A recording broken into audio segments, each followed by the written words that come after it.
សម្ដេចធិបតីហ៊ុនម៉ាណែតបានលើកឡើងថាកម្ពុជាត្រូវការសន្តិភាពនៅយប់ថ្ងៃទី18ខែធ្នូឆ្នាំ2025សម្ដេចបវរធិបតីហ៊ុនម៉ាណែតនាយករដ្ឋមន្ត្រីកម្ពុជាបានបង្ហាញសំណេរពីមហាគ្រួសារខ្មែររួមគ្នា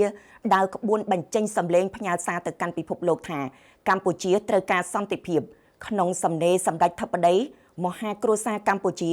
មហានៃសាមគ្គីភាពស្មារតីតែមួយសំលេងតែមួយបានស្រែកឡើងដូចគ្នាគឺកម្ពុជាត្រូវការសន្តិភាពសូមផ្ញើជូនពិភពលោកពីបេះដូងដ៏បរិសុទ្ធនិងចេតនាដ៏ស្មោះត្រង់ស្មោះស្ម័គ្របំផុតមហាកម្លាំងសាមគ្គីនៃប្រជាជាតិខ្មែរ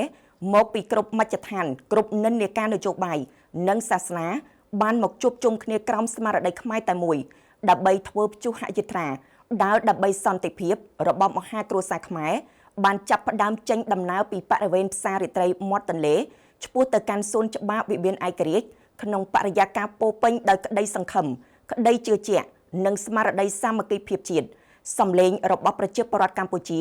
គឺជាសម្លេងដែលឲ្យតម្លៃលើសន្តិភាពនិងប្រាថ្នាការរួមរស់ដោយសន្តិសហវិជ្ជមានជាមួយគ្រប់ប្រជាជាតិទាំងអស់តាមរយៈការផ្ញើសារសន្តិភាពចេញពីបេះដូងប្រជាពលរដ្ឋខ្មែរ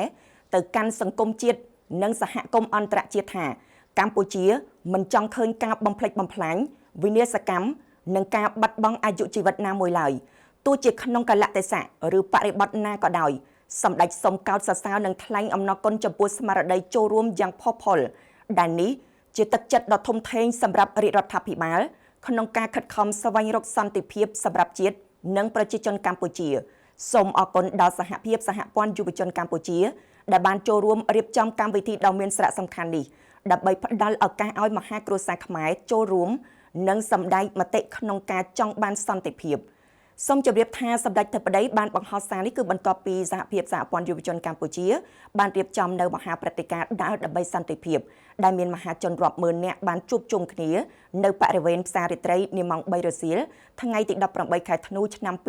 2025ក្រោយការជួបជុំគ្នាមហាជនបានធ្វើដំណើរដោយថ្មើរជើងឆ្ពោះទៅកាន់សួនច្បារវិមានឯករាជ្យដោយនៅទីនោះអាដាមហ៊ុនម៉ាណីប្រធានសហភាពសហព័ន្ធយុវជនកម្ពុជា